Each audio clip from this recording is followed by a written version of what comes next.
Nice to meet you, Professor Crea. Nice to meet you, and thank you for this opportunity. Thank you. I'm Aijun Sun from Zhongshan Hospital, Fudan University. It's my pleasure to get the chance to have a communication with you. Let's talk about European Heart Journal, and we know the journal is among the top cardiovascular journal worldwide. And as the editor-in-chief, could you share the core strategies on how to maintain the influence and higher quality? Thank you.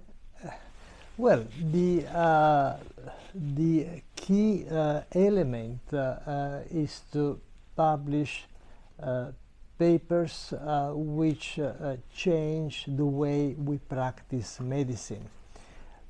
In order to be successful for a clinical journal, it's important to publish papers with an impact on guidelines and on clinical practice. And in order to be influential on clinical practice, there are two criteria which must be fulfilled. The first criteria is that the study, the research, must be methodologically very, very sound. Methodology in science, we know, is a key factor. So in order to publish in a high-impact journal, methodology must be really impeccable. But it's not enough. The other element is novelty. The progress of science is based on a progression. So we start with a background. Now, the study we published must add new information to that background, and the new information, the knowledge gap filled by the new study, must be impactful regarding the application of cardiovascular medicine. So these are the three criteria: sound methodology, novelty, and ability to impact on clinical practice. Let's talk about the emerging technologies such as AI, gene editor, and cell therapy. Which kind of the technology do you think has the most clinical potential in the future? European Heart Journal has some taste of the property of this new technology. Well, we have to let's distinguish between artificial intelligence and new therapies. Regarding artificial intelligence, well, definitely this is changing our way of practicing medicine. It is important to make clear that artificial intelligence will not replace the doctor, but is going to be a sort of co-pilot, more and more important. So the management of patients will be more and more based on this interaction between doctor and artificial intelligence applied in an intelligent way. In order to achieve these results, it is important that artificial intelligence-based approaches we publish and which will be implemented are such that, again, the methodology is impeccable and that the result is also applicable in daily clinical practice. So the future for artificial intelligence regarding diagnosis, risk stratification, management of patients in general is important, but with this philosophy that is not replacing the doctor, but will be a co-pilot which will assist the doctor in the management of patients. When we come to treatment, what I think is really innovative is based on nucleic acid technologies. We already have potent drugs, RNA-based drugs, which can remarkably improve, for instance, the lipid profile. We have now new trials on drugs, RNA-based drugs, which reduce by 95% the levels of Lp(a), and before was impossible to really substantially reduce levels of Lp(a), and now this is possible. So these RNA-based technologies definitely will have a brilliant future in our clinical practice for three important reasons. First, they are remarkably effective. Again, 95% reduction of Lp(a) is an incredible result. The second advantage is that administration is not daily, but can be twice a month or twice a year. So becomes a sort of vaccination against cholesterol. And this is going to improve also compliance. So efficacy is very high, probably compliance will be improved, and also safety is very high because these are very intelligent molecules which go to the right place. Paul Ehrlich, who is a famous German pharmacologist of the 19th century, was used to say that drugs must be magic bullets. So these new drugs based on RNA are really magic bullets which go to the right place, and this makes their safety profile much better. So RNA, and then what is even more attractive is DNA editing. Now we have this paper published in the New England Journal of Medicine showing that the CRISPR-Cas technology is able to delete the gene responsible for the production of transthyretin. And this treatment in patients with amyloidosis results in almost abolition of transthyretin levels, and this effect is forever. So one shot for life. This means to go from treatment of disease to a real cure of disease. So these two lines are very promising, RNA and DNA-based technologies.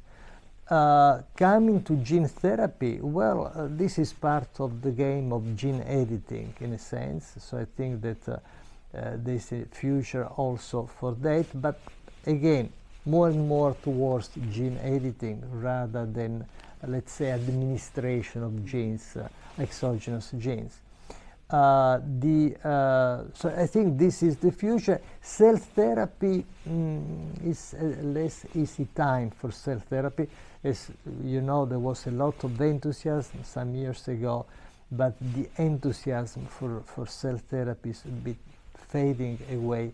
So if I had to make a bet, I would bet more on RNA and DNA technologies.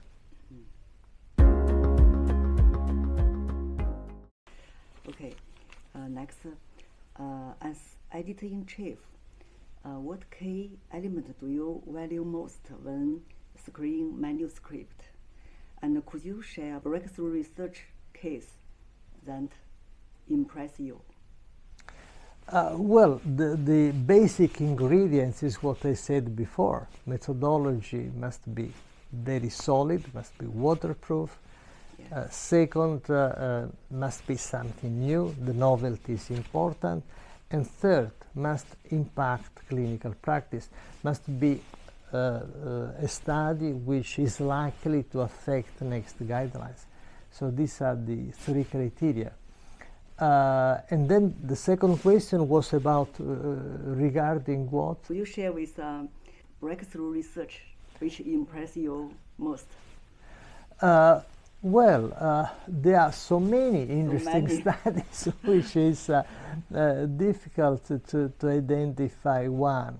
Would be unfair to quote one, yes, because there are so many, yes, which would deserve, yes, to be quoted. So I prefer to skip this answer because I don't want to penalize studies which are equally important. Okay.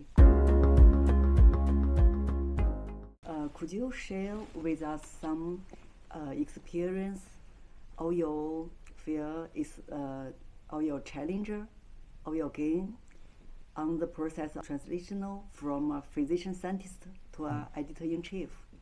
Oh, well, you know, the relation between authors and editors is very fruitful, in the sense that when a paper is submitted, there are two possibilities. Either the paper fulfills the three criteria we said, which is good methodology, novelty, and impact on clinical practice. Now, if one of these three or more than one of these criteria are missing, well, it is difficult to publish in an impactful journal. If these criteria are met, then the editors and the reviewers can be very useful and very important for the editors, because for the authors, because we can improve the presentation of manuscripts. We receive excellent manuscripts, yes, which fulfill the three criteria, but the presentation is not optimal. The paper is difficult to read, difficult to understand. Perhaps the language is poor, or some experiments are missing. So the effort of editors and reviewers, when a paper really fulfills the three criteria, is to improve the others, to have a paper which is outstanding, which is not only important but also clear, impactful, and ready to change the way we practice medicine. So when the paper is suitable for the journal, then it's our effort as editors and reviewers to help the others to produce the best possible product. Yes. Professor Crea, could you give some advice to the young scholar in the cardiovascular field? And, yes. Well, the suggestion is to be persistent. Young colleagues shouldn't be discouraged by rejection. When I started my career, I had many papers which were rejected, and even now I have papers which are rejected. Really? So, oh yes, absolutely. I mean, this is part of the game. I mean, we must be ready to accept critiques when a paper is rejected, because there are some critiques.